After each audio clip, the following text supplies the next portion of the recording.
Have you ever felt alone? In a house full of people who insist they're there for you? That's where this story begins. She never expected life to change so quickly. Just recently, she had parents to call for advice. Then suddenly, she was surrounded by relatives, bringing food, tissues, and very blunt advice on how to be strong. She realized that grief doesn't come with guidance. It comes from the people around her. So many people. Among them was her cousin, the one who used to tease her, defend her, and eat the last of her dessert at family gatherings. But now, he seemed distant, silent, almost awkwardly indifferent. Not traumatically distant, not rude, just hovering, standing at the edge of conversations, watching more than speaking, almost awkwardly neutral, like he missed rehearsal for this emotional stage play and doesn't know his lines. To her, in this fragile state, that silence feels louder than everyone else's sympathy. And here's where the tension quietly forms. When you are hurting, you don't just notice who shows up. You notice how they show up. She starts asking herself questions she doesn't voice out loud. Has he changed? Has adulthood made him emotionally unavailable? Does he simply not care as much as she thought? What she doesn't know yet, and what we as viewers begin to sense, is that sometimes the quietest person in the room isn't indifferent. Sometimes they're overthinking. And that subtle misunderstanding becomes the emotional fault line of this story. Grief has a strange way of magnifying everything. A delayed reply feels intentional. A neutral expression feels cold. A quiet person feels like a verdict. As the days move forward, the house slowly empties of visitors, but not of emotion.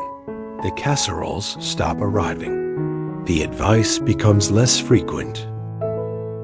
The practical uncle returned to his daily routine. The motivational cousin finds a new audience. Life, in its almost rude efficiency, keeps moving. But she doesn't move at the same speed. Some mornings she wakes up steady, almost functional. She can organize paperwork, respond to messages, even smile politely when neighbors ask how she's doing. Other days, the air feels heavier. The silence feels louder. And in those in-between moments, when strength is performative and exhaustion is private, she feels alone in a way that's difficult to explain. And this is where psychology quietly enters the frame. When we experience loss, our nervous system searches for safety. It looks for signals. Who is stable? Who is reliable? Who is emotionally available? And we often equate visibility with care. The louder the reassurance, the safer we feel. So when her cousin remains reserved, her mind fills in the blanks. Maybe he doesn't know what to say. Maybe he's uncomfortable. Maybe he's already moved on. But here's the social irony. Silence is ambiguous, and the human brain dislikes ambiguity. We would rather assume something negative than sit with uncertainty. Meanwhile, a completely different narrative is unfolding. He watches her closely, notices when her shoulders tense, notices when conversations overwhelm her, notices how often people interrupt her tears with advice. And in his mind, he makes a decision that feels respectful. Give her space. Don't crowd her. Don't turn her pain into a performance of comfort. He has grown up hearing phrases like, "Give people room to breathe." So he does exactly that. The problem is, intention and impact are not the same thing. while others offer visible support, long hugs, long speeches. He offers invisible support. He stays nearby. He handles small tasks quietly.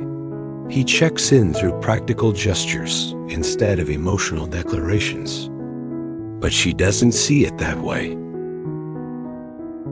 To her, proximity without words feels like distance. She interprets restraint as detachment. And once that interpretation settles in, confirmation bias takes over. Every quiet moment becomes proof. This is one of the most human mistakes we make in relationships, romantic, familial, even in marriage. We assume others love the way we love. We assume support should look the way we expect it to look. When it doesn't, we question the bond instead of the style. The tension between them isn't explosive. It's subtle. No shouting, no dramatic confrontations. Just two people standing in the same room, caring deeply and misunderstanding each other completely. And sometimes, that quiet misunderstanding hurts more than open conflict.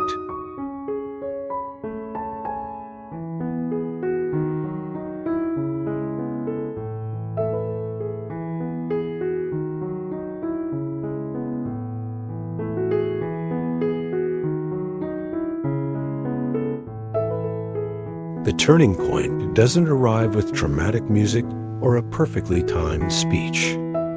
It arrives on an ordinary afternoon.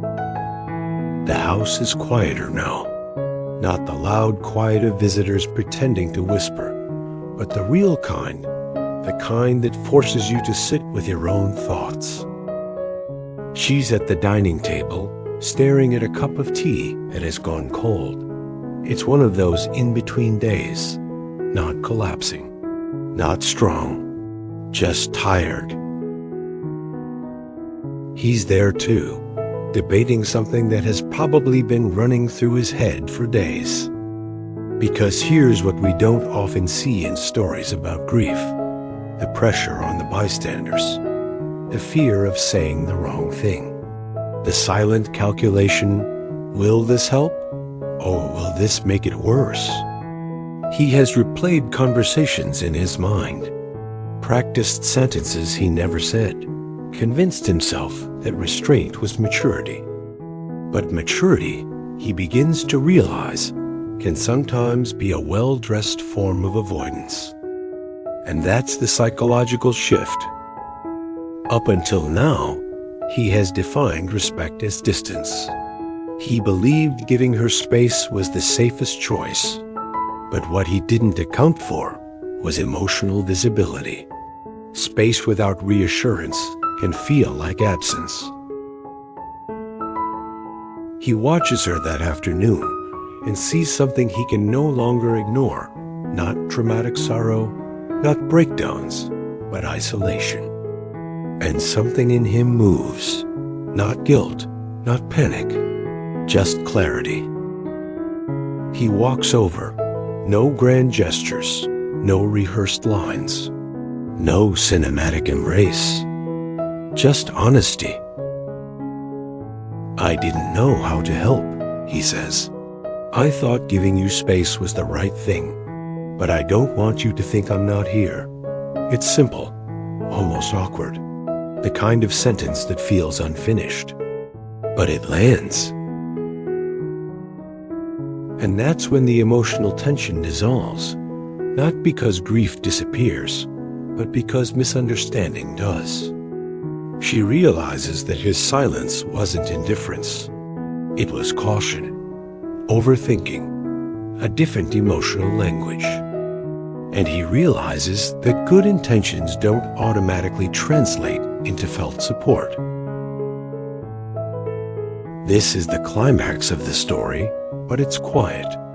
No applause. No dramatic reconciliation. Just two people recalibrating.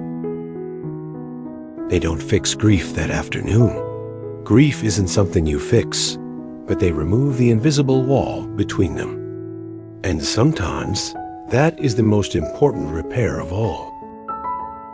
This story doesn't judge either character. It doesn't label one as right and the other as wrong. Instead, it offers something more useful: perspective. Support doesn't have to be loud to be real. Sometimes it's awkward. Sometimes it's delayed. Sometimes it arrives in a sentence that isn't perfectly polished.